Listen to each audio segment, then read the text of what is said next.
네, 안녕하세요. 자, 오늘도 합격 수기를 찍어주기 위해서 32회 평가사님께서 이렇게 나와주셨습니다. 간단하게 소개해 주시겠어요? 안녕하세요. 저는 이번 32회 감정평가사 시험에 합격한 25살 오수빈입니다. 저는 현재 고려대학교 가정교육과 3학년에 재학 중입니다. 혹시 준비하실 때 다른 자격증이랑 고민하셨던 적은 없으셨나요? 사실 저는 회계사 시험하고도 고민을 많이 했었는데요. 회계 장부를 보는 게 저는 너무 재미가 없어서 이 직업을 평생 가지지는 못할 것 같아서 평가사를 도전하게 됐습니다. 네, 그럼 이 시험에 도전하기로 결정한 건 언제쯤이었어요? 2019년 3월 정도에 결정을 한 것 같아요. 결정하고 바로 공부를 시작했어요? 아니요, 바로 시작하진 않았고 사실 약간 학교를 친구들이랑 같이 다니고 싶은 것도 크고 아직 그래도 조금만 더 놀고 싶다는 생각이 더 강했어가지고 바로는 시작을 하진 않았습니다. 그러면 언제 본격적으로 시작했어요? 딱 그 1학기 끝나고 7월 1일부터 시작을 했던 것 같아요. 알겠습니다. 공부 시작하시면서 네. 마음가짐, 각오나 목표 기간이 있으셨어요? 저는 딱 2년 차에 붙자라는 생각을 했었는데요. 이게 2년 차에 붙으면 학교를 다니면서 편하게 다닐 수 있고 학교에 또 차를 끌고 다니고 싶은 욕구가 되게 컸어가지고 2년까지만 하자? 이 생각이 제일 컸던 것 같아요. 2년 내에 안 됐으면 어떻게 하려고 그랬어요? 사실 거기까지는 생각을 하고 싶진 않았는데 혹시나 몰라서 이제 경제학을 복수 전공하면서 안 되면 그냥 이쪽으로 취업을 해야겠다라는 생각만 했던 것 같아요. 네, 알겠습니다. 간단한 소개 들어봤고요. 구체적인 과목들 얘기하기 전에 전체 어느 정도 한 셈이죠?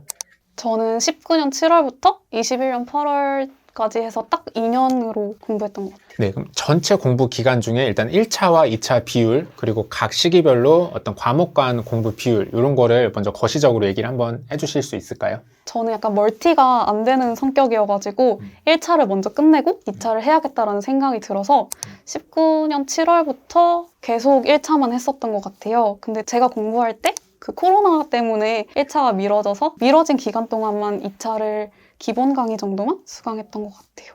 보통 진입하시는 분들이 생동차를 노리고 네. 막 2차를 같이 하고 싶어 하시는 분들이 있는데 네. 그렇진 않았나 봐요.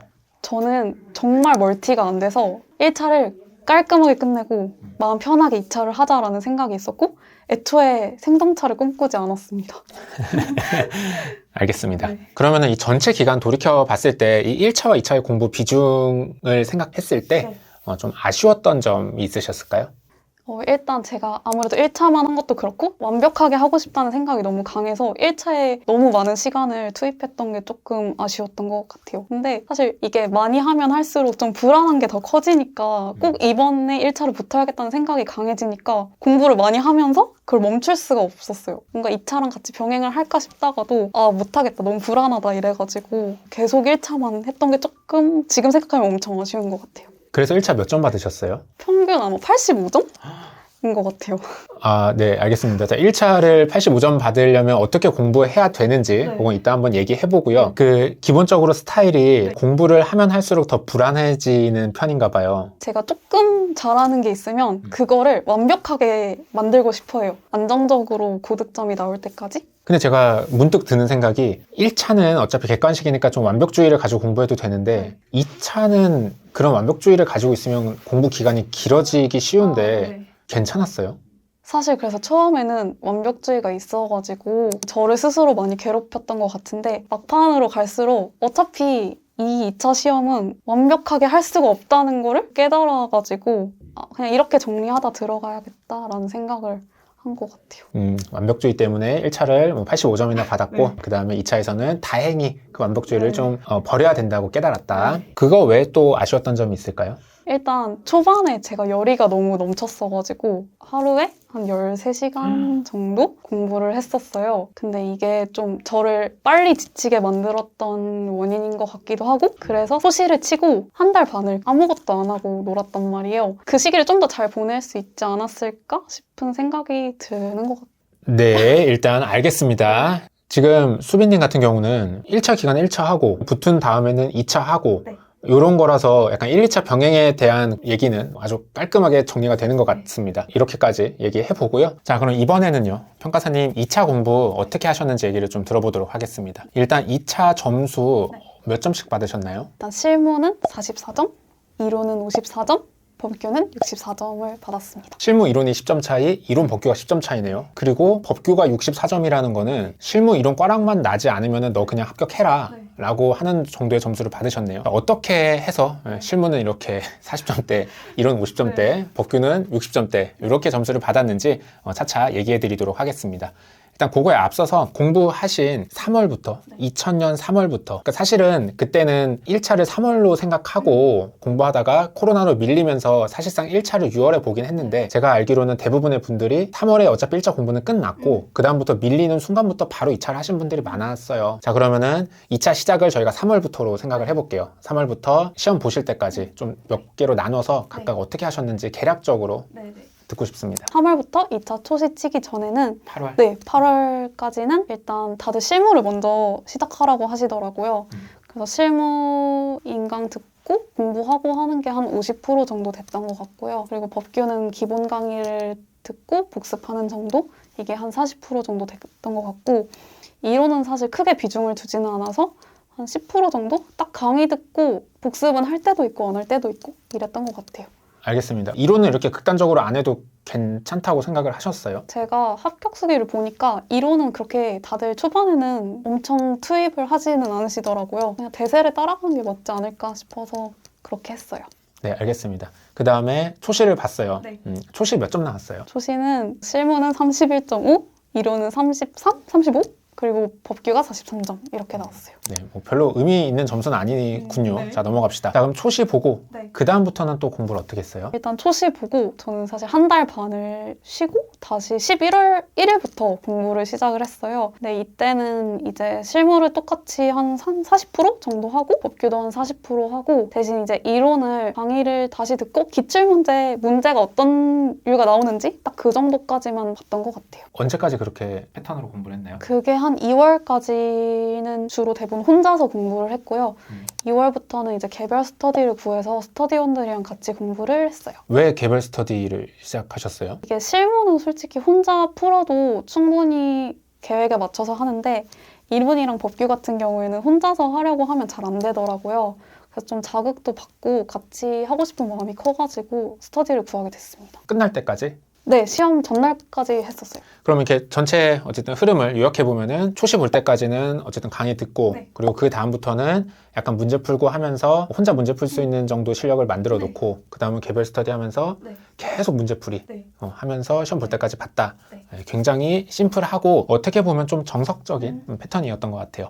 자, 그러면은 우리 하나씩 얘기해 봅시다. 실무부터 얘기해 볼게요. 실무 시기별로 공부 방법 조금 더 자세히 얘기해 주시겠어요? 3월부터 8월까지는 기본 강의를 듣고 기본 강의를 듣다 보면은 어느 순간에 문제를 같이 풀라는 시기가 와요. 그럼 그때 맞춰서 문제를 풀고 심화 문제집이 있거든요. 그것까지는 풀고 들어갔던 것 같아요. 알겠습니다. 자, 그 다음에 8월에 시험 보고 한 달 반 쉬어서 11월부터 이제 개별 스터디 하기 전 혼자 문제 푸시는 2월까지. 자, 이때는 어떻게 공부하셨나요? 사실 이제 한 달 반을 쉬어서 감이 많이 떨어진 상태였었거든요. 그래서 그 기초 문제집에서 제가 많이 틀렸던 부분 위주로 빠르게 복습을 한 다음에 그 심화 문제집 위주로 돌렸던 것 같아요. 문제집을 좀 반복해서 푸셨다. 알겠습니다. 자, 그 다음에 개별 스터디 하고 나서부터는 어떻게 공부하셨어요? 개별 스터디는 사실 다른 학원 스터디 문제랑 작년 스터디 문제를 되게 많이 돌렸었던 것 같아요. 알겠습니다. 간단하네요. 처음에 기본 강의 듣고 그 다음에 문제집을 풀고 그 다음에 개별 스터디를 하면서 다양한 문제들을 풀었다. 아주 간단합니다. 뭐 얘기만 들으면 되게 간단한데 실제 이제 하시면서 좀 어려우셨던 점은 없었을까요? 실무가 그래도 세 과목 중에 제일 책에 없는 내용이 되게 많이 나와서 약간 예상할 수 없는 문제들이 너무 많고 자료도 항상 새롭고 좀 이걸 어디에 써야 되지? 이런 자료들이 많아서 그게 공부하기가 제일 힘들었던 것 같아요. 평범한 어려움이네요. 누구나 겪는 평범한 어려움이었네요. 네, 사실 실무를 그래도 세 과목 중에는 제일 좋아했어서 문제 푸는 것 자체는 막 상대적으로 괴롭진 않았던 것 같아요. 아, 그러면은 공부하는 동안은 시리법 중에 가장 자신 있었던 건 뭐였어요? 당연히 실무였어요. 근데 점수는 왜 그럴까요? 저도 잘 모르겠습니다. 네, 알겠습니다. 그러면 반대로 내가 요건 좀 잘한 것 같다 하는 게 있을까요? 기본 강의를 들으면서 그 기본적인 목차들이 있어요. 방법별로. 그거를 빠르게 외웠던 게 저는 아마 가장 크게 도움을 많이 받은 것 같아요. 목차를 외웠어요?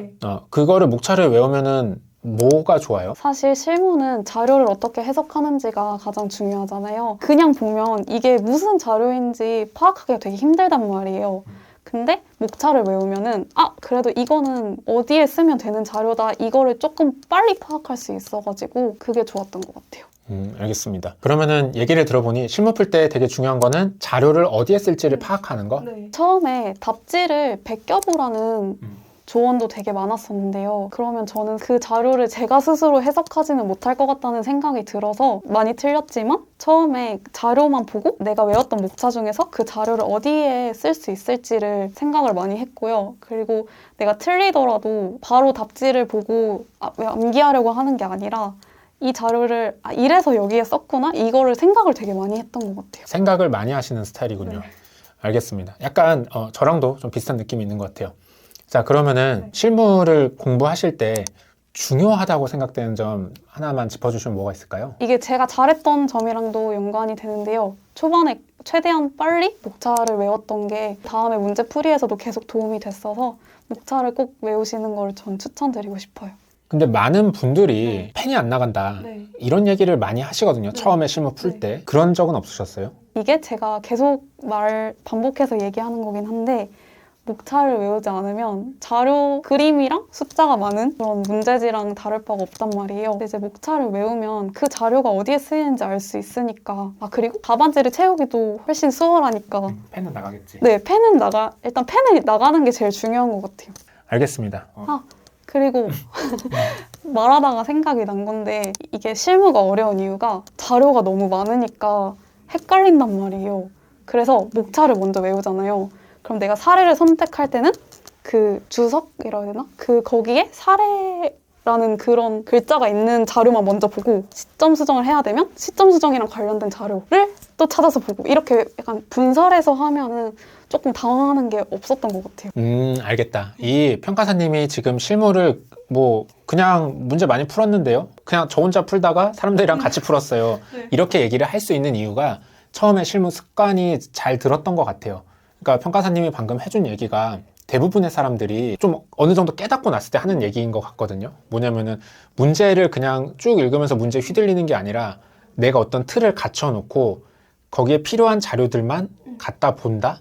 이 얘기를 좀 나중에 깨달았다는 얘기를 많이 하는데 평가사님 어떻게 처음부터 그렇게 됐던 것 같아요.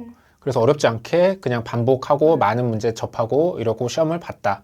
그리고 실무 자신감도 넘쳤고 실무 푸는 것도 좋아했는데 막상 점수는 조금 부족했어요.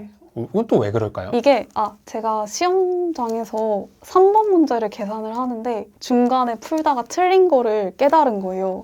근데 이게 1교시잖아요. 그래서 약간 멘탈이 조금 털려있는 상태로 보고 그리고 문제 2번이 아마 수익환원법 비슷한 거에 나왔던 것 같은데 제가 항상 그 파트가 좀 약했었어요. 그래서 실제 시험에서도 이제 아마 30점 만점에 5.5점을 받았단 말이에요. 그래서 나머지 문제가 그렇게 나쁘지 않았는데도 일단 2번에서 망하고 나니까 점수가 확 낮아진 것 같아요. 알겠습니다. 나머지는 점수를 사실은 잘 받았다. 그리고 2번에서 조금 이제 내 약한 부분이고 하다 보니 점수가 낮게 나온 것 같다. 공부 방법이 잘못된 건 아니었다. 네.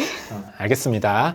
자, 이렇게 해서 우리 실무에 대한 얘기를 마무리하도록 하겠습니다. 자, 그 다음에 이론 해봅시다. 제가 이제 이 인터뷰 찍기 전에 평가사님이랑 얘기를 조금 했는데 평가사님의 일단 특징을 먼저 알려드려야 될 것 같아요. 그러니까 우리가 이론 공부를 할 때는 특히 암기를 편애하는 사람이 있고 생각하고 이해하고 내가 어떤 생각들을 해서 그 생각을 답안지에 옮기는 걸 좋아하는 사람들이 있거든요. 근데 평가사님은 이제 암기 쪽은 아니고 내가 참신한 걸 생각하고 내 참신한 얘기를 답안지에 옮기면서 재밌어하는 스타일인 것 같아요. 그래서 사실은 이제 저도 이런 스타일이었고 그래서 이거 들으시는 분들이 이런 스타일들은 어떤 포인트에서 어려워하고 그걸 어떻게 극복했는지 요거 위주로 잘 들어주시면 도움이 많이 되실 것 같습니다. 자, 그러면은 이론도 마찬가지로 시기별 공부 방법 한번 얘기해 보시죠. 3월부터 8월까지는 정말 순수하게 강의만 들었고요. 사실 복습도 한 날도 있고 안 한 날도 있고 약간 이렇게 들쑥날쑥이었어요. 한 달 반을 쉬고 11월부터는 들었던 내용을 바탕으로 복습은 하는데 대신 이제 기출문제가 단원별로 어디서 나왔는지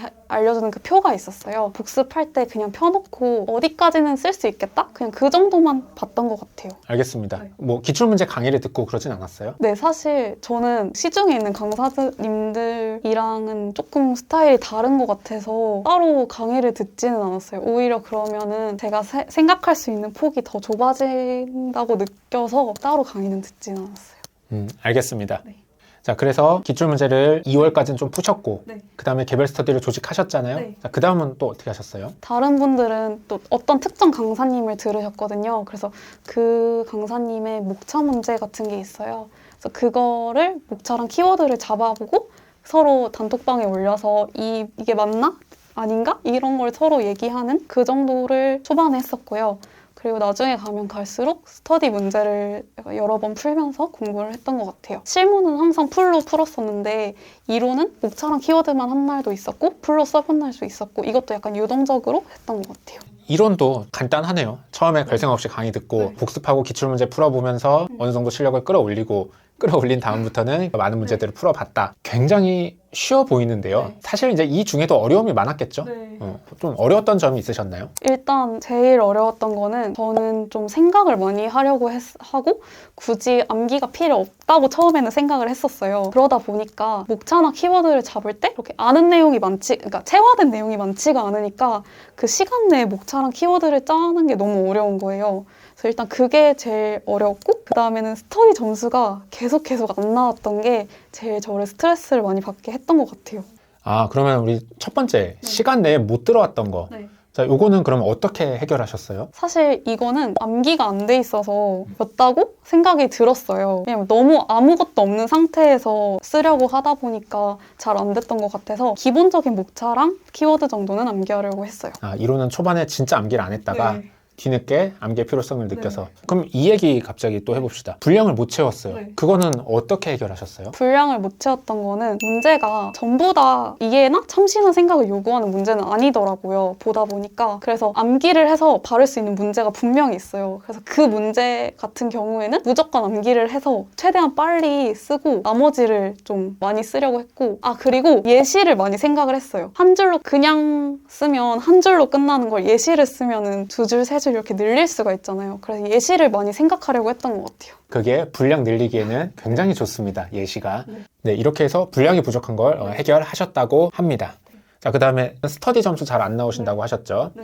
저도 이제 수빈님이랑 비슷한 스타일이어서 이해하는데 내가 내 생각을 쓰다 보면은 스터디 점수 잘 안 나오더라고요. 왜 그럴까요? 스터디는 실제 시험과 달리 항상 요구하는 답이 있고 그걸 얼마나 잘 썼는지가 점수 고득점을 받는 요인이라고 생각을 해서 근데 저는 항상 쥐어짜서 새로운 걸 하려고 했잖아요. 그래서 뭔가 그 출제자가 원하는 포인트는 아니었다라는 생각을 했어요. 그러면은 그거를 고칠 생각을 안 했어요? 처음에는 그래서 이거를 다 습득을 해보자. 왜냐면 강사님도 엄청 대단하신 분들이잖아요. 처음에는 이걸 다 가져가야겠다. 이 사람 스타일에 맞춰봐야겠다 라는 생각을 했는데 일단 저 자체가 그런 사람이 못 된다는 거를 깨달아가지고 막판에는 그냥 신경을 안 쓰려고 노력을 많이 했어요. 스터디 등수는 그냥 포기하고. 네. 저도 뭐 약간 첨언을 하면은 평가사님처럼 좀 생각하는 문제에 강한 스타일. 사실 이렇게 정답을 쓰는 거에 조금 약하고 암기 잘 못해서 그런 스타일들은 스터디 점수 진짜 안 나와요. 가끔씩 그거를 인정해주는 그 평가사님들이 있는데 인원이 많아지면은 그냥 일률적인 채점 기준을 적용해야 되다 보니까 필연적으로 점수가 잘 안 나옵니다. 그래서 저 같은 경우도 어떤 학원에서는 그 전체 중에서 2등 한 적도 있었는데 다른 학원은 항상 내 이름 어딘지 찾을 수도 없어. 뭐 6번째 페이지에 있는지 5번째 페이지에 있는지 근데 요거는 원래 그런 거 이런 스타일로 공부하시는 분들은 너무 연연해 하지 않으셔야 될 수밖에 없는 것 같아요. 필연적으로. 그래서 오히려 레벨 스터디 원들한테 보여주면서 야, 무슨 말인지 알겠어? 요거를 피드백만 받으면 그리고 말이 되는 것 같아? 이런 것만 피드백 받으면 충분히 자신감 가지고 시험장 들어가도 되는 것 같아. 점수 잘 나왔잖아요. 네. 오케이, 알겠습니다. 그러면은 내가 생각을 해서 그 문제에 맞게 생각을 해서 답안을 쓰시는 분들의 또 문제는 첫 번째는 내 생각을 글로 잘 못 쓰시는 분들이 있어요. 그래서 나는 이런 생각을 하고 썼는데 읽어본 사람들은 뭐지? 라고 하는 경우들이 종종 있거든요. 혹시 그런 적은 없으셨어요? 이게 개별 스터디가 좋은 게 사람들이랑 피드백을 서로 나눌 수 있다는 게 되게 좋았는데 다행히도 막 그렇게 나쁘게 피드백을 해주시진 않았어서 그건 괜찮았어.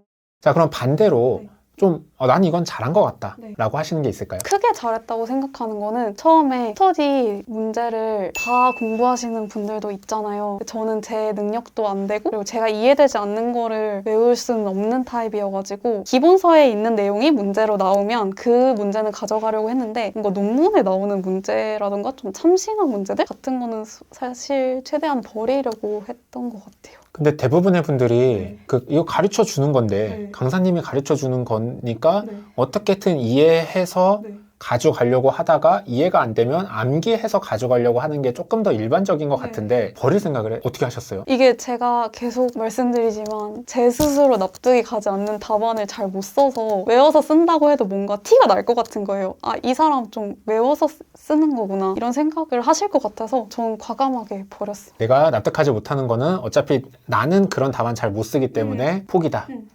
알겠습니다. 자, 그리고 제가 좀 여쭤보고 싶은 게 개별 스터디 원데이랑 다양한 문제를 풀기 전에 네. 그 사이에 했던 공부 방법에 대해서 조금 더 얘기를 해보고 싶은데요. 네. 그때 복습하시면서 기출문제를 풀었다 그랬잖아요. 기출문제를 시간 정해놓고 푼 건가요? 사실 기출문제를 기출 문제집도 사서 처음에는 그걸 암기하려는 식으로 공부를 하려고 했어요. 계속 납득이 안 가는 부분도 많고 내가 이렇게 시험장에서 쓸 수 없다는 생각이 드는 거예요. 왜냐면 글이 되게 깔끔하게 써져 있는데 사실 100분 안에 그걸 하기가 쉽지는 않잖아요. 그래서 저는 최대한 제가 말이 되게 사람들이 제 글을 읽었을 때 납득이 가면 된다 이런 마음으로 기출문제를 천천히 풀었어요. 다양한 생각들을 하면서. 천천히 풀었다 하면 네. 어느 정도 천천히? 정말 잘 끝냈다 하면은 이틀? 길게는 일주일까지도 고민을 되게 많이 했었던 것 같아요. 그 100점을 가지고요? 네. 아, 그러면은 개별 스터디에서 다양한 문제를 풀기 전까지 어떤 내 내공을 기를 때는 네. 온전히 문제를 마스터하겠다 이런 네, 네. 느낌이었나요? 네. 그러면 그 100점을 가지고 오늘 타이핑? 네네. 타이핑해서 내 딴에 완벽한 답안을 만들어 보고 네네. 그거를 오늘 좀 하다가 시간이 너무 많이 지나면은 내일 해야겠다. 맞아요. 그렇게 공부를 하는 게 네. 어떤 면에서 많이 도움이 됐어요? 처음에는 그래서 기출문제를 제가 완벽한 답안을 쓰고 그걸 암기를 하려고 했어요. 근데 저는 그거보다는 좀 다양한 생각을 쓰는 게 더 좋다고 생각을 해가지고 암기를 따로 하지 않고 계속 새로운 생각을 해보려고 했던 것 같아요. 기출문제를 한 번만 푼 건 아니고 네. 계속. 그 기간 동안 여러 번 풀었는데 그때마다 외워서 푼 게 아니라 저번에 푼 거는 저번에 푼 거고 요번에는 또 좀 더 좋은 답안을 만들어 보자. 네. 아니면 좀 더 다른 시각에서 봐보자. 네, 그리고 공부를 하면 할수록 뭔가 예시를 더 다양하게 생각할 수 있잖아요.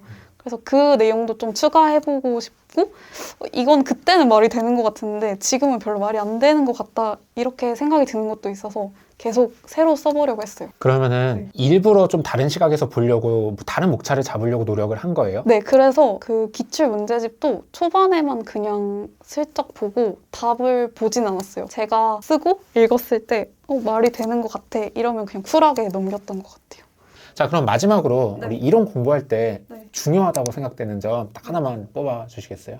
답을 요구하는 문제도 나오고 생각을 요구하는 문제도 나오는데 답을 요구하는 문제는 최대한 그 답과 비슷하게 쓰면 되지만 생각을 요구하는 문제는 정말 말만 되게 다양한 생각들을 보여주면 충분하다. 네, 알겠습니다. 네, 짧지만 강한 얘기 잘 들었습니다. 자, 이렇게 해서 평가사님 이론 공부하신 얘기는 이렇게 마무리를 하고요. 그 다음에 법규 해보도록 하겠습니다. 법규도 마찬가지로 시기별로 공부 어떻게 하셨는지. 3월부터 8월까지는 일단 코로나로 시험이 미뤄지자마자 그 법규 기본 강의를 결제해서 기본 강의를 들었어요. 저도 이제 법 과목을 처음 접하다 보니까 열심히 해야겠다는 생각이 많이 들어서 그 필기를 되게 열심히 하고 시키는 거를 최대한 그 다음 주까지 암기를 해가려고 노력을 많이 했어요. 그냥 뭐 강의 듣고 시키는 거 했다. 네. 그 다음에 초시 보고 네. 조금 쉬었다가 11월부터는 어떻게 공부했어요? 이제는 본격적으로 암기 비중을 더 많이 늘리고 이때 문제풀이 강의가 제가 또 밀려 있어서 그거를 따라갔던 것 같아요. 이게 한 달 반을 쉬다 보니까 법규 암기한 내용이 다 휘발돼서 그걸 다시 되살리기가 조금 힘들었어요. 알겠습니다. 그러면은 개별 스터디 하기 전까지 네. 한 2월까지는 네. 그냥 문풀 강의 들으면서 네. 암기는 네. 꾸준히 하신 네. 거예요? 암기는 어떻게 별도로 시간을 내서 하셨나요? 항상 꾸준히 하라는 게 평가사님 하라고 말씀해 주셔가지고 매일매일 하려고 노력을 했고 또 글자를 외우지 말라는 말씀을 되게 많이 하셨어요. 그래서 그 기본 강의 들었을 때 평가사님이 또 그림을 되게 많이 그려주신단 말이에요. 그래서 그 이미지를 기억하고 서브의 내용이랑 좀 연결해서 외우려고 많이 했었어요. 그렇게 해서 2월까지 공부를 했습니다. 네. 그 당시에 복귀 실력은 어느 정도였어요? 이게 매주 첨삭을 해주시잖아요. 어떤 날에는 무난하게 넘어가고 어떤 날은 좀 꼭표를 받고 이거의 반복이었던 것 같아요. 그냥 뭐 질질 끌려갔다? 네. 그렇습니다. 자, 그러면은 2월부터 또 개별 스터디를 하셨다 그랬잖아요. 자, 그러면은 그때는 또 어떻게 공부하셨어요? 그때는 이제 스터디언 분이 문제를 선별해서 오시면 그거를 계속 풀고 이제 서브 암기를 계속하는 식으로 공부를 했어요. 제가 보기에는 평가사님 공부가 굉장히 심플해요. 네. 초반에는 강의 듣고 그 강의를 바탕으로 내 실력을 올리는 시기를 갖고 그 다음에는 문제풀이를 다양하게 하면서 마무리를 했다. 네. 좀 다 이 패턴인 것 같은데 공부는 전체적으로 그렇게 하셨고 어려웠던 점들을 좀 얘기해보고 싶은데요. 제가 보기에 법규를 하시면서 대부분의 분들이 어려워하는 거는 암기에 익숙지 않은 거, 암기 어려운 거. 그거 어떻게 어려워했고 어떻게 극복했는지 궁금합니다. 이게 정말 한 이틀만 안 봐도 너무 새로운 거예요. 매일매일 분량을 정해서 그걸 꼭 보려고 했어요. 그리고 그 스터디언 분이 이렇게 분량을 나눠주셨거든요. 매일매일 볼 분량을. 좀 많긴 했는데 어떻게든 좀 따라가려고 해가지고 약간 뭐 일주일에 서브 1회독 한다 이런 식으로 하려고는 했는데 완벽하게 지키지는 못했던 것 같아요.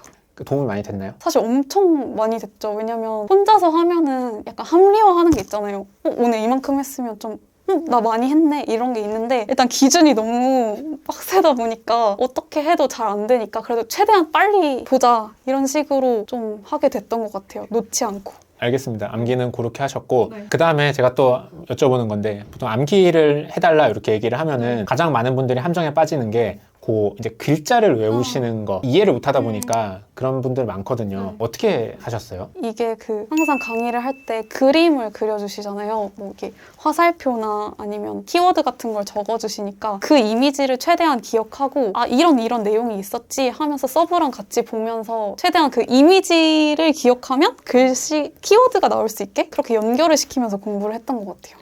그럼 그걸 이제 그대로 쓰는 게 아니라 그때 설명했던 내용을 다시 생각하고 그거를 설명하는 식으로 내용을 채우셨나 봐요. 가끔은 막 서브로 쓰면은 4줄짜리인데 줄줄줄 늘어지기도 하고 그런 적 없었어요? 처음에는 그렇게 했는데 이게 서브를 많이 보면은 평가사님 문체라는 거? 그런 게 되게 익숙해져가지고 나중에는 그래도 80~90%는 비슷하게 쓸 수 있었던 것 같아요. 알겠습니다. 자, 그 다음에 암기는 어쨌든 뭐 그렇게 질질질 끌려가면서 해결을 했는데 아까 또 얘기하신 게 배우지 않은 문제 예를 들면 뭐 판례 문제 같은 거 손을 못 댔다 그런 거는 어떻게 대처하셨어요? 이것도 스터디 도움을 되게 많이 받았는데 그 스터디언 분이 정말 자주 나왔던 판례는 조금 정리를 해주셨거든요. 그거는 읽어서 익숙해지는 정도로 만들었는데 그분이 정리해준 거 이외의 거나 아예 좀 너무 어렵다 싶었던 거는 그냥 쿨하게 신경 쓰지 않겠다. 근데 그렇게 하면은 실제 학원 스터디에서는 점수가 좀 오락가락 하잖아요. 괜찮았어요? 사실 그래서 멘탈이 되게 많이 무너지고 그랬었는데 약간 나중에는 약간 체념을 한 것 같아요. 내가 할 수 있는 건 여기까지고 이거라도 잘해서 들어가는 게 나을 것 같다? 이 생각을 많이 했었어요. 이게 좋은 생각인 것 같아요. 내가 좀 할 분량을 정해서 기본적인 것만 일단 잘하자. 그리고 조금 어쨌든 판례 조금 정리했으니까 이 정도로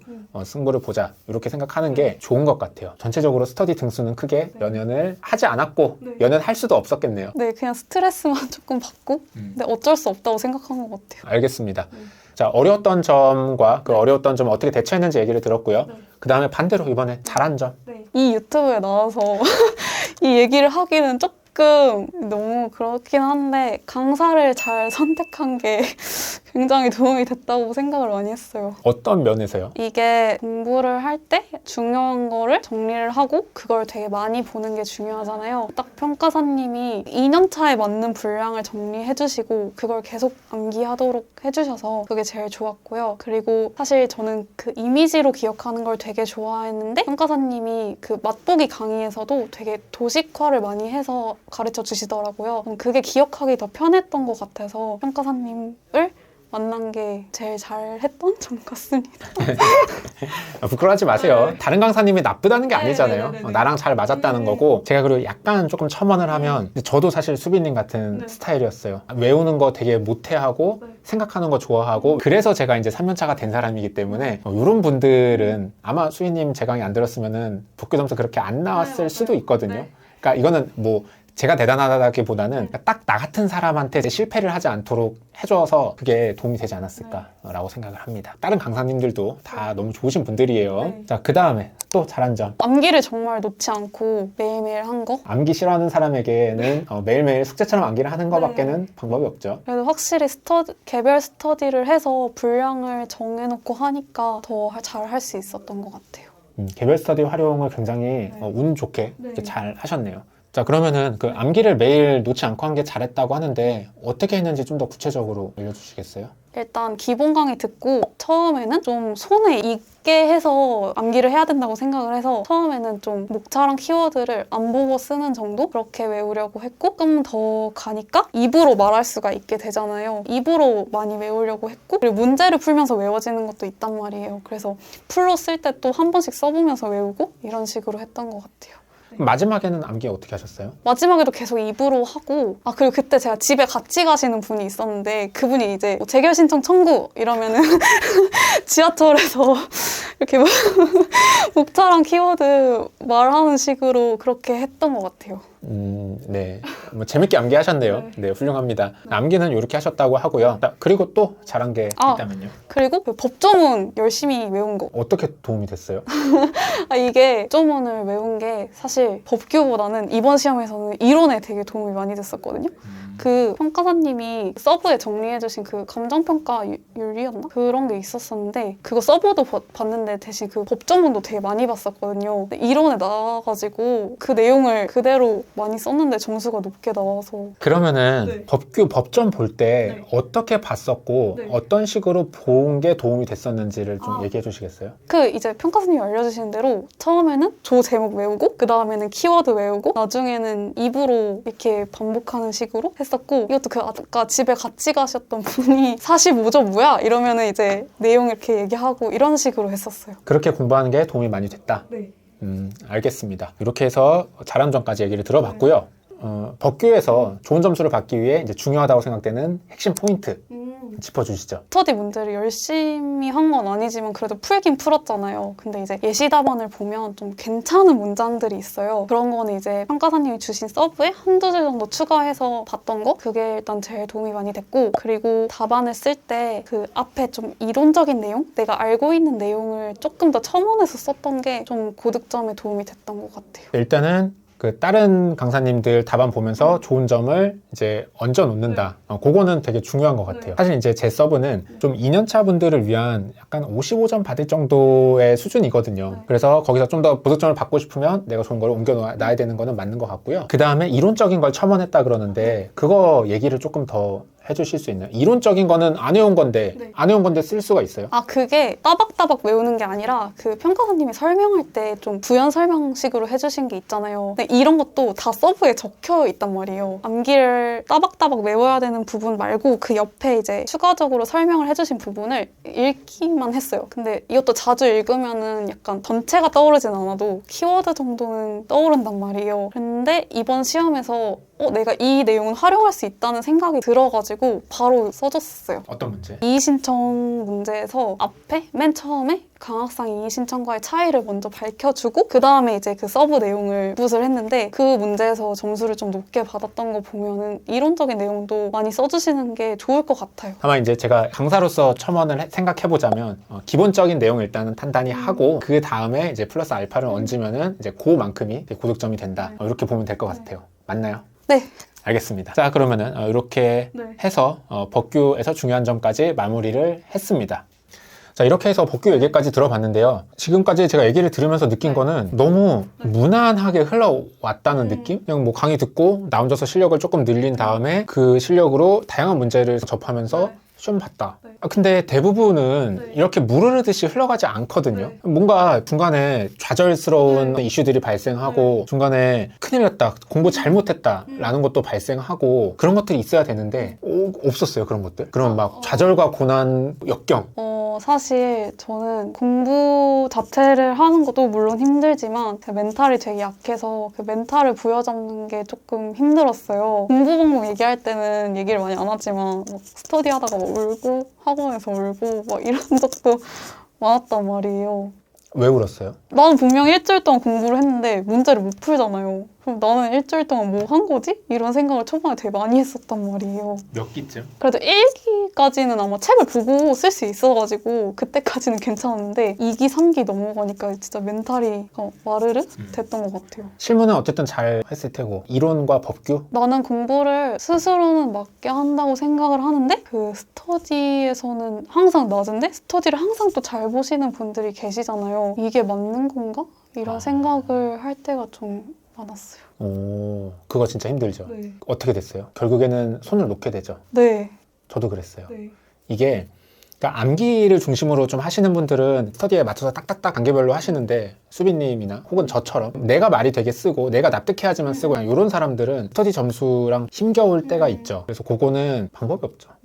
손을 좀 놓는 수밖에 없는 것 같아요. 그리고 제가 또 그랬던 게 그 같이 개별 스터디 하시던 분들이 일단 되게 잘하시고 그분들 스터디에서 등수도 굉장히 좋았단 말이에요. 그러니까 같이 공부는 하는데 암기를 주로 하셨거든요. 그래서 암기를 하는 게 점수가 높으면 내 공부 방법은 약간 잘못된 게 아닌가? 이런 생각을 했었는데 또 막 이론 같은 거 피드백 해주실 때 목차 참신하고 내용 좋다 이런 식으로 하고 법규 막 못하지 않는다 이런 식으로 얘기해 주셔가지고 법규는 같은 강사님을 들었잖아요. 괜찮지 않을까? 라는 생각이 들었었던 것 같아요. 그러니까 그래도 다행히 좀 주변 사람들이 네. 괜찮다라고 해줘서 네.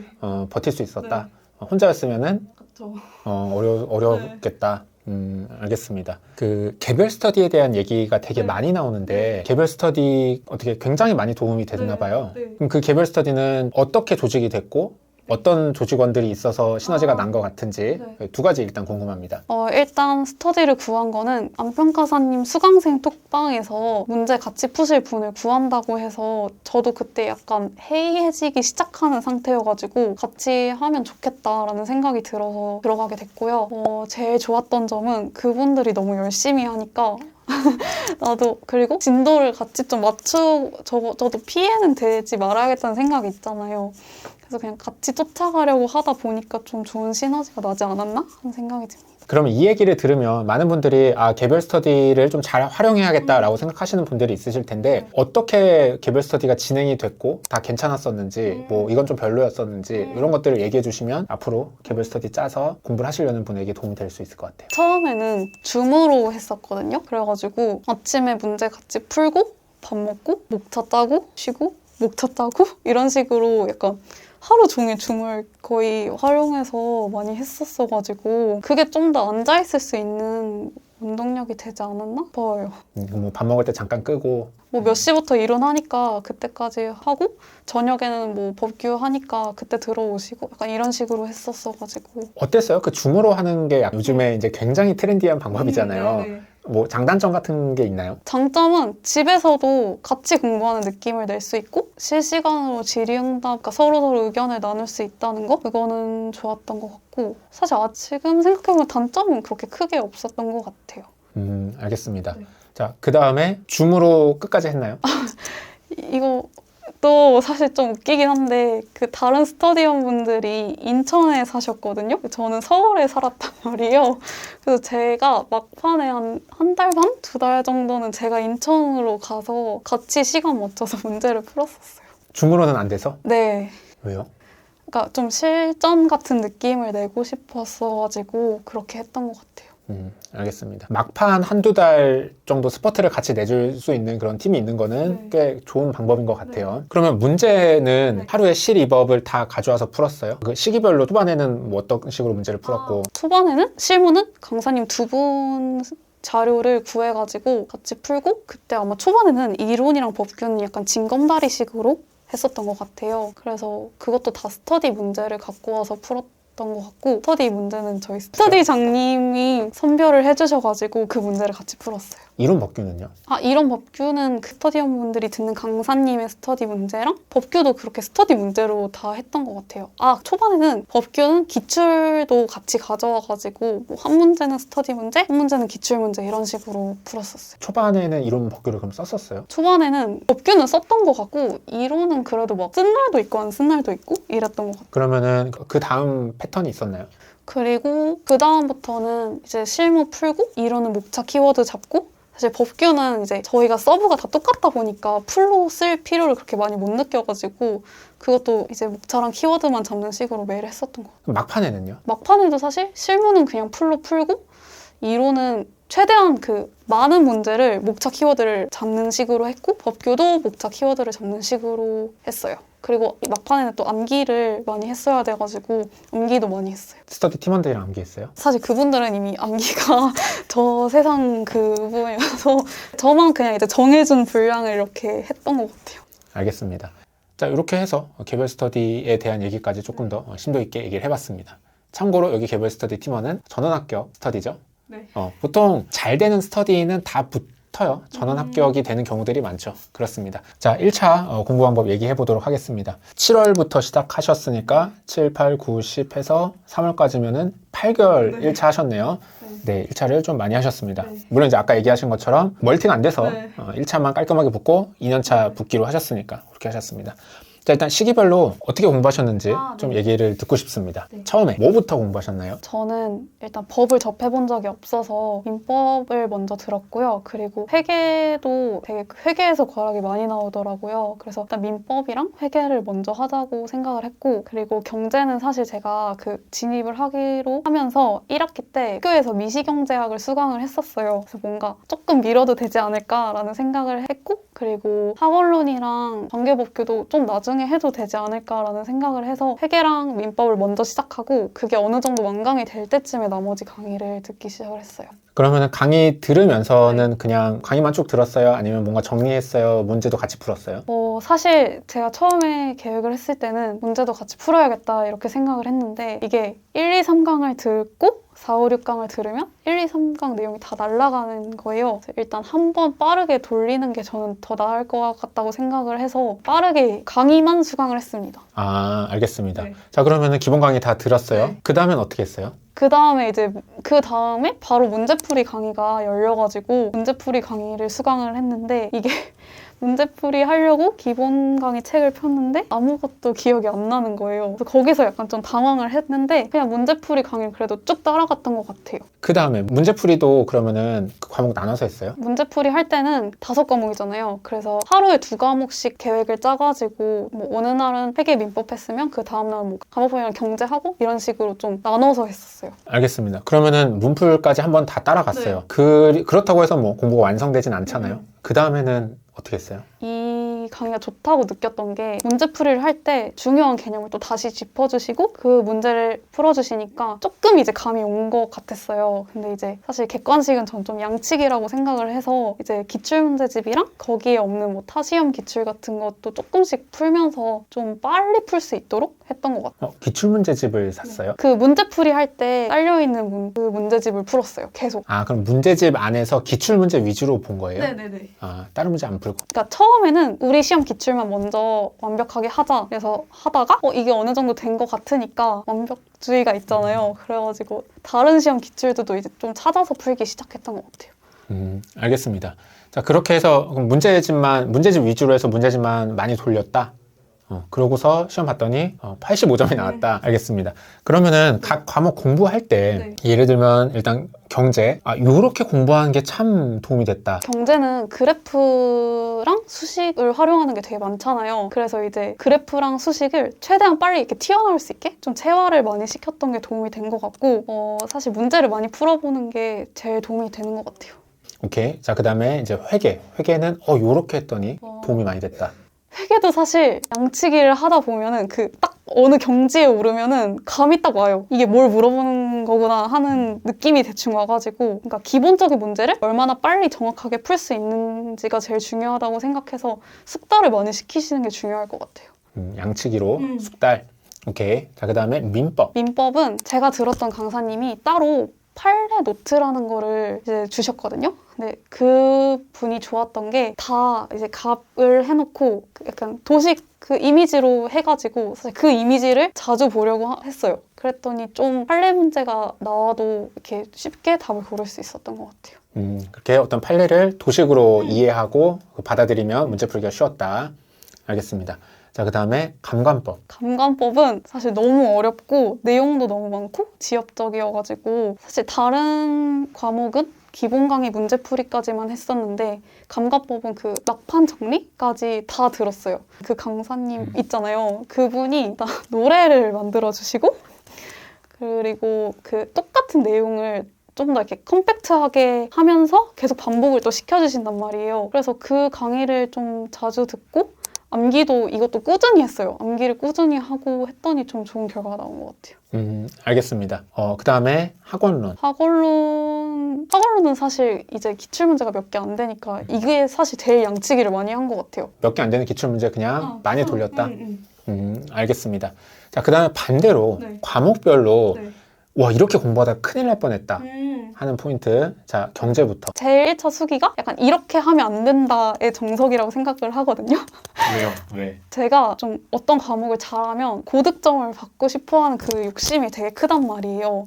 그래서 경제 같은 경우에도 회계사 경제학을 이제 그 항상 60, 70 이렇게 나올 때까지 돌리고 회계도 세무사 기출은 그냥 무난하게 풀 수 있을 정도로 돌리고 민법도 그냥 그 타 시험 기출 같은 거 다 보고 우리 시험 같은 경우에는 내가 직접 약간 해설을 달 수 있게 뭐 여기서 이 단어가 틀린 거다 있다가 없다면 이런 것도 제가 다 고칠 수 있게 그렇게 했었고요. 감관법은 얇은 책이 있어요. 그거를 중요한 부분에 형광펜을 다 쳐놓고 그때 같이 다른 과목 다른 시험을 준비하는 친구한테 책 펼치고 단어 물어봐라 이래서 그게 다 나올 수 있게 공부를 했고 학원론도 그냥 그렇게 양치기로 계속 했던 것 같아요. 공부를 너무 많이 네. 한 게 실수다. 네. 근데 어떤 나 같은 성격 가진 사람들은 네. 조심해라. 다시 뒤로 돌이킨다면 어떻게 공부하실 것 같아요? 조금 마음을 편하게 갖고 싶고 문제도 좀 기본적인 것만 잘 맞춰도 60점은 그렇게 막 엄청 어려운 점수는 아닌 것 같더라고요. 그러니까 2차를 위한 에너지를 조금 비축을 해놓을 것 같다는 생각을 했어요. 8개월 전업으로는 조금 네, 그러니까 너무 기간이 길었다? 알겠습니다. 그냥 시간 투하하고 네. 적당한 선에서 됐으면 멈춰라. 네, 제발 멈추는 게 제일 필요할 것 같아요. 적당한 선이란 건 어느 정도일까요? 어느 정도 수준 딱 되면 멈추면 될까요? 이거는 사실 그 학원에서 1차를 또 모의고사를 보는 게 있어요. 거기서 좀 내가 안정적인 점수가 나오겠다 싶으면은 평가사님이 생각하는 안정적인 점수 몇 점이에요? 그냥 딱 한 평균 65, 70 이 정도 나오면은 괜찮지 않을까. 그 정도면 1차 공부 완성됐다? 네. 알겠습니다. 자, 이렇게 해서 1차 공부한 얘기까지 들어봤습니다. 자, 이번에는 평가사님 생활에 대한 얘기를 좀 들어보도록 할게요. 자, 공부 어디서 하셨나요? 저는 정말 다양한 장소에서 많이 했어요. 공부를 시작했을 때는 좀 그러니까 수능을 끝나고 사실 공부를 한 적이 없잖아요. 대학교에서 시험 보잖아요. 아까 그거는 약간 짧게 벼락치기 식으로 했었으니까 좀 오래 앉아있는 습관을 만들고 싶어서 그 관리형 독서실에서 공부를 먼저 했었어요. 이제 그러다가 이게 체력도 안 되고 너무 힘들어가지고 그냥 집에서 하다가 이제 막판에는 인천을 갔죠. 근데 진짜 이거 갑자기 좀 딴 얘기지만 어떻게 인천 갈 생각을 했어요? 몇 시간 걸리죠? 1시간 반에서 2시간 정도. 왕복 3, 4시간이잖아요. 네. 어떻게 그 시간이 촉박하고 조급한 네. 막판에 그렇게 갈 생각을 했어요? 좀 실전처럼 풀고 싶다는 생각도 있었고 그렇게 해야 좀 뭐라 하지? 끝까지 그래도 완주를 할 수 있을 것 같아가지고 갔던 것 같아요. 알겠습니다. 그 3, 4시간을 잘 활용했겠죠? 서브를 그냥 지하철에서 볼 때도 있었고 이제 집에 올 때는 그 같이 어떤 분이랑 또 집에 같이 왔어요. 그래가지고 그분이 이제 막 문제를 내줬다고 했잖아요. 그냥 그렇게 하면서 그래도 조금 너무 길바닥에서 시간을 버리지 않으려고 노력은 했던 것 같아요. 그렇습니다. 공부는 여러 곳에서 하셨다고 합니다.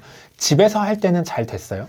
집에서 할 때는 사실 그때 줌이 있었어서 좀 공부를 할 수 있었던 것 같아요. 그때 코로나 때문에 아마 밖에를 못 나갔을 거예요. 그래서 사실 집에서 공부를 그렇게 많이 할 수 있는 편이 아닌데 그래도 그 줌이 있어서 조금 할 수 있지 않았나? 줌으로 개별 스터디를 했기 때문에. 자, 그 다음에 이제 그 하루의 공부 패턴과 그리고 일주일의 공부 주기 그런 패턴이 어땠어요? 일단 하루는 일단 9시부터 실무를 풀고 뭐 복귀하고 밥 먹고 이론 보고 그다음에 법규 외우고 이런 식으로 했고요. 토요일에는 스터디 갔다 와서 그 이후에는 쉬었고요. 일요일은 스터디가 오후에 있었잖아요. 그래서 그 전에 좀 할 거 하고 스터디 하고 그리고 쉬었어요. 그러면은 사실상 쉰 날은 일주일에 뭐 일요일 오후, 오후랑 토요일 이제 조금 토요일 밤에. 그렇군요. 수면 시간은 어느 정도였어요? 제가 막판에 좀 스트레스를 많이 받아서 잠을 잘 못 잤어요. 그래서 어떻게 했냐면 아침에 제가 막판에는 4시, 5시 되면 깼단 말이에요. 그러면 이론을 제가 제일 하기 싫어했으니까 이론을 막 읽어요. 4시, 5시에요? 네, 그럼 잠이 와요. 그러면 다시 좀 자고 이제 실무할 때 맞춰서 일어나고 약간 이렇게 했었어요. 아, 잠은 잘 잤나 보네요. 그러니까 그 4시에 깨면은 이론을 근데 이론 안 읽으면 잠이 안 와요.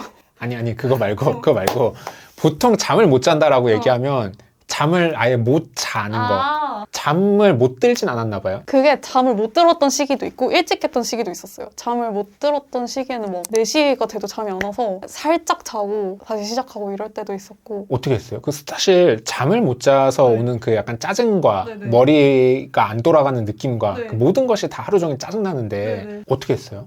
그때는 그냥 버티기. 방법이 없죠. 네. 알겠습니다. 스트레스 받으면 해소하는 방법이 있었어요? 스트레스 받으면 친구들을 만나는 게 사실 제일 저는 좋았어가지고 그래도 일요일 오후나 금요일 오후 학원 끝나고 나면은 시간이 있잖아요. 친구들 보는 날만 기다리면서 좀 그렇게 살았던 것 같아요. 친구들 만나면은 네. 공부 얘기는 전혀 안 하고 공부에 그냥 힘들다. 죽고 싶다.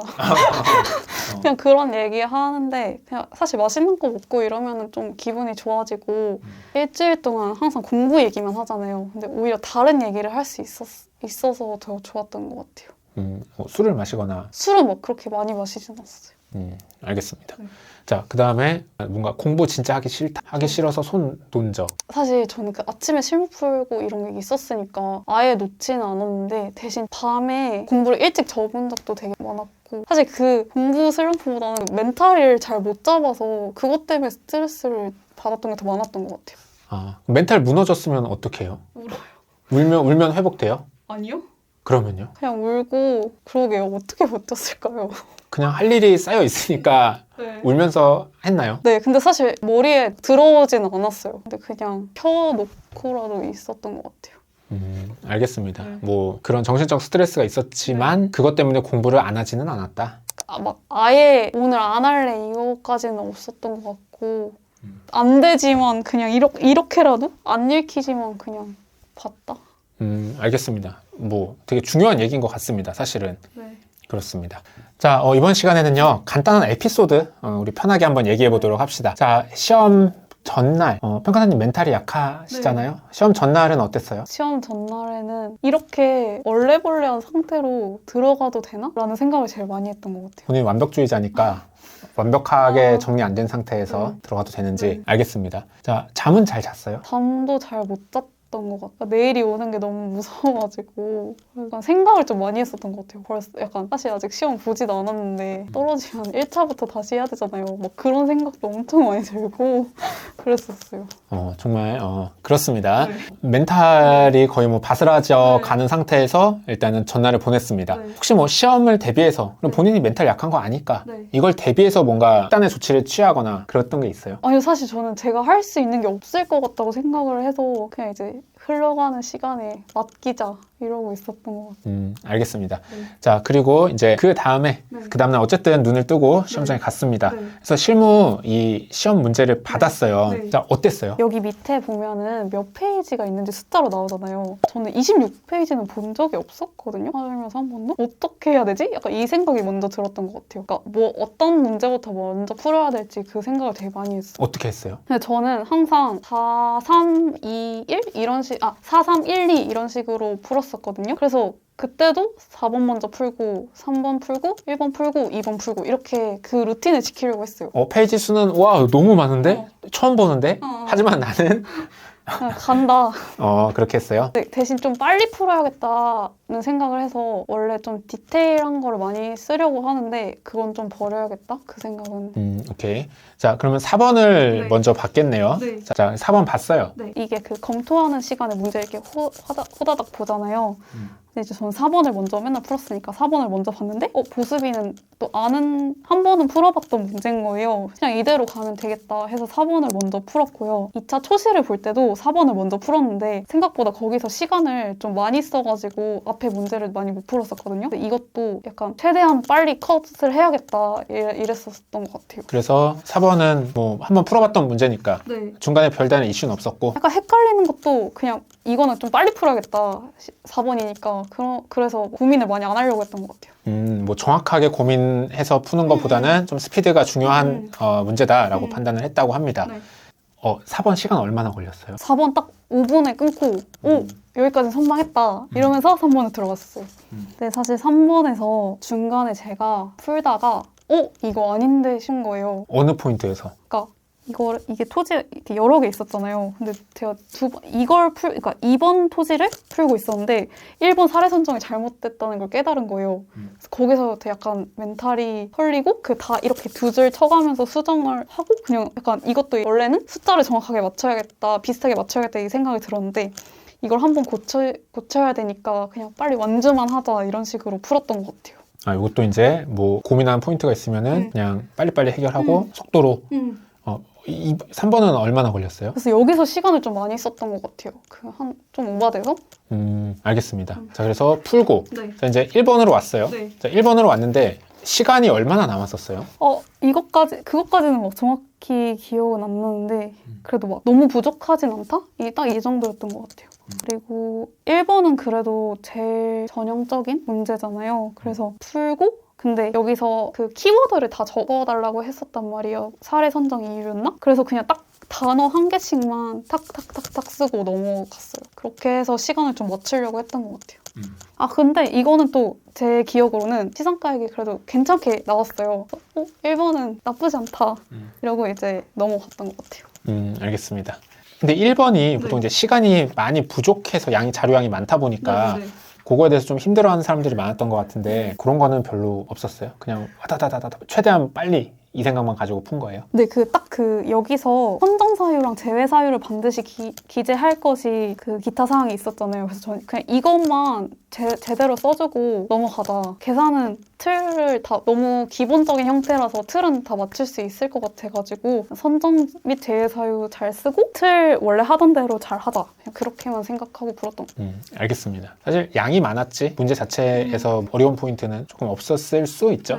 네. 그다음에 마지막 문제. 이때는 제가 그래서 물음 1번이 이제 주장의 타당성 여부? 이런데 진짜 모르겠는 거예요. 그래서 이만큼 비워놓고 물음 2번부터 풀기 시작했어요. 근데 제가 이 파트 수익환원법이랑 기대 이후 이 파트가 정말 약했단 말이에요. 그래서 이거는 모르겠다. 그냥 이것도 틀만 맞추자. 이러고 그냥. 그리고 답도 되게 이상하게 나왔던 것 같아요.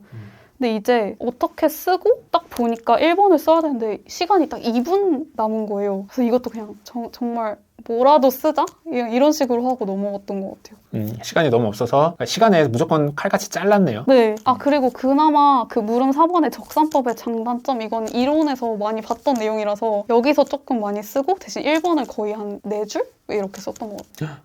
그렇구나. 네. 네, 그 다음에 이제 문제 1번에 중간에 비워둔 거. 네. 그 부분은 또 어떻게든 지어내서 네네네. 쓰고 마무리를 하셨군요. 네. 알겠습니다. 네, 그럼 실무 풀고 나서 네. 느낌은 어땠어요? 이때부터 약간 멘탈이 털리기 시작한 거죠. 왜냐면 전 실무에 항상 자신은 있었고 그러니까 망해도 실무 때문에 망하지는 않겠다 이런 생각을 했었는데 생각보다 너무 빡센 거예요. 근데 다음 교시라도 잘 보자 이런 식으로 바로 밖에 나와서 벤치에 앉아서 그 이론을 보고 있었어요. 알겠습니다. 그래서 이론 시험지 딱 받았어요. 네. 어땠어요? 이거는 이렇게 한 페이지여서 다 볼 수가 있잖아요. 근데 문제 4번은 엄청 많이 풀었던 게 나온 거예요. 그래서 이거 먼저 쓰자 이러고 문제 2번도 물음 2는 그 법전에서 본 내용으로 쓸 수 있겠다. 그리고 절차도 전 준비를 했었거든요. 기본서에 있어서. 이걸 먼저 쓰자 했고 문제 3번에 물음 1번은 쓸 수 있었는데 물음 2번이 제가 또 공부를 제대로 안 한 거예요. 그래서 약간 감정평가 방법보다는 또 이제 머리를 굴려가지고 약간 유의사항식으로 어떻게든 쓰려고 했고 유의사항으로 이제 돌려쳐서 네, 유의사항으로 돌려쳐서 썼고 그리고 문제 1번을 보는데 제가 정말 공간시장과 자산시장 이게 나갔었는데 정말 쿨하게 버렸었단 말이에요. 이거 학원론에 나오는 거 아니냐. 이론에 나오지 않을 거다. 딱 나온 거예요. 그래서 여기서 그래서 어떡하지 이러다가 여기서 이자율 상승이 나왔잖아요. 그래서 원래 그 모형이 있어요. 근데 그냥 그렇게 설명 안 하고 최대한 또 말 되게 한번 써보자 이렇게 했었던 것 같아요. 그리고 물음 2번하고 3번은 정말 많이 다뤘던 이게 딱 그 암기로 바를 수 있는 내용이라서 1번을 좀 망했다 이렇게 쓰다가 2, 3번에 또 아는 문제가 나오니까 그래도 마무리는 했다. 이러고 이제 했죠. 사실 저는 제가 생각하는 거에 좀 강하다고 생각을 했는데 여기선 생각하는 문제가 별로 안 나온 거예요. 그래서 저는 이론 때문에 떨어질 것 같다는 생각을 했었어요. 몇 점 나왔죠? 54점. 그 1번, 2, 3, 4번 점수 어떻게 나왔어요? 저는 사실 그 문제 2번하고 4번에서 좀 많이 잘 받아가지고 커버를 쳤고 근데 사실 저는 문제 1번에 물음 1번을 그 후기를 보니까 대부분 다 잘 쓰셨더라고요. 이게 스터디에도 되게 여러 번 나오고 해가지고 저는 이거 때문에 떨어질 줄 알았는데 그래도 어떻게든 말이 되게 좀 엮어보려고 하니까 막 엄청 나쁜 점수는 주지 않으신 것 같아서 괜찮았던 것 같아요. 3번은? 문제 3번은 물음 1번은 또 그 기출에서 아마 나왔을 거예요. 그래서 물음 1번도 무난하게 쓰고 대신 물음 2번이 거의 점수를 못 받은 것 같아요. 알겠습니다. 네. 자, 이론까지 풀었어요. 네. 그리고 느낌은 망했다. 그래서 이게 쉬는 시간에 핸드폰을 쓸 수 있잖아요. 그래서 그 집에 같이 갔던 그 분한테 오빠 나 지금 나갈까? 이렇게 말을 했었어요. 근데 너무 나 그냥 이대로 나가도 괜찮을 것 같은데? 이런 말을 했었는데 그래도 법규 그래도 공부를 많이 했잖아요. 그래서 그냥 앉아만 어떻게든 그냥 풀고 가야겠다 이러면서 했던 것 같아요. 알겠습니다. 자, 법규도 문제를 딱 받았어요. 네. 느낌. 문제 1 내용은 전형적인 논점들이 나와서 잘 쓸 수 있겠다. 이런 생각을 했었고 그 다음에 그 성실하고 이거 내용도 정말 열심히 외웠었단 말이에요. 그래서 이거 나왔네? 이러면서 썼고 그리고 문제 3번을 먼저 봤거든요. 왜냐면 이게 이렇게 돼 있어서 보기가 불편한 거예요. 이렇게 넘겨야 돼가지고 그냥 4번 보고 3번을 보자 이랬는데 물음 1번에서 딱 제가 쓰고 싶었던 첨언할 수 있는 내용이 생각이 딱 난 거예요. 그래서 이걸 써야겠다 이렇게 생각을 했고 물음 2번을 보는데 일부치소 외웠던 거 나왔다 이렇게 해서 좀 기분 좋게 풀 수 있었어요. 근데 그렇게 1번, 4번, 3번 순으로 먼저 풀었단 말이에요. 근데 이제 2번이 남았잖아요. 근데 제가 해서 문제 3번에서 너무 신나서 말을 많이 하니까 시간이 약간 모자란 거예요. 그래서 문제 2번을 호다닥 풀어야겠다 이렇게 해서 물음 1번까지는 풀었단 말이에요. 근데 물음 2번을 쓰다가 그때도 한 5분 남았는데 내가 좀 잘못된 내용을 쓰고 있는 게 아닌가? 생각이 들었어요. 구체적으로 얘기해 주세요. 이게 하자승계 논점이었는데 논의의 전제보다는 요건. 요건이 더 중요하잖아요. 항상 요건을 먼저 검토를 했었는데 제가 약간 뭐에 홀린 듯이 그 전제 조건을 엄청 많이 검토를 한 거예요. 비준표 단어에 꽂혀가지고 그래서 막 쓰는데 한 3분 정도 남았나? 하는데 갑자기 생각이 난 거예요. 맞아, 하자승계는 이게 중요한 게 아니었지 이렇게 생각이 들어서 그때부터 약간 땀 막 나고 그러다가 그 내용 꼭 언급을 요건은 꼭 언급을 해줘야겠다는 생각이 들어가지고 목차도 안 나누고 한 목차로 그렇지만 이러면서 시작을 해서 내용을 썼어요. 그래서 사실 저는 보고 나서 문제 2번에 물음 2번 때문에 또 떨어지겠다 이 생각을 하면서 냈던 것 같아요. 임기응변을 잘 하셨네요. 네. 그래도 통목차로 급한 대로 와다다다닥 갈겨 쓰는 네. 그거 잘 하신 것 같습니다. 자, 이렇게 해서 이제 끝나고 나서 합격자 발표를 기다리는 네. 순간까지 네. 어땠어요? 일단 보고 나와서 친구랑 술을 먹었고요. 나 잘 안 된 것 같아 이 말을 했었어요. 그리고 이제 드디어 좀 본격적으로 사람을 좀 만날 수가 있잖아요. 뭐 수고했어 이러면 나 내년에 그냥 다시 해야 될 것 같다고 그렇게 하고 그래서 복학을 했어요. 복학을 하면서 그냥 살다가 11월부터는 약간 너무 괴로운 거예요. 발표를 기다리는 순간하고 진짜 만약에 떨어지면 내가 떨어질 것 같아 그 생각을 하는 시기랑 내가 진짜 떨어지는 걸 마주하는 시기랑 또 그 느낌이 다르잖아요. 11월이 되니까 진짜 그걸 내가 실패를 마주할 자신이 없는 거예요. 밥도 안 먹고 막 과제도 안 하고 막 맨날 누워있다가 심지어 저 9일 날에 엄마 아빠 앞에서 엄청 울었어요. 다시 해야 되는데 1차를 다시 할 자신이 없다. 취업을 하고 싶다. 이렇게 얘기를 했었는데 그 다음 날에 붙어가지고 엄청 혼났어요. 엄마 아빠한테. 저도 느끼지만 2차 시험 보기 전날보다 네. 발표 전 일주일이 네. 훨씬 고통스러워요. 그러니까 붙었을 때랑 안 붙었을 때랑 뭔가 미래 계획이 너무 극과 극이어가지고 뭘 할 수도 맞아요, 없고 맞아요. 그냥 가만히 기다리고만 있어야 되고 이게 사람을 진짜 피말리게 하죠. 확인도 좀 늦게 했어요. 이게 제가 약간 핸드폰 중독이어서 항상 옆에 두고 있어야 되거든요. 근데 발표가 나면 그 산업인력공단에서 카톡이 오잖아요.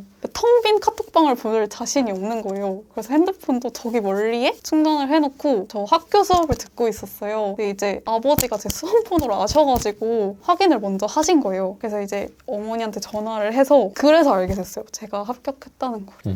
알겠습니다. 네.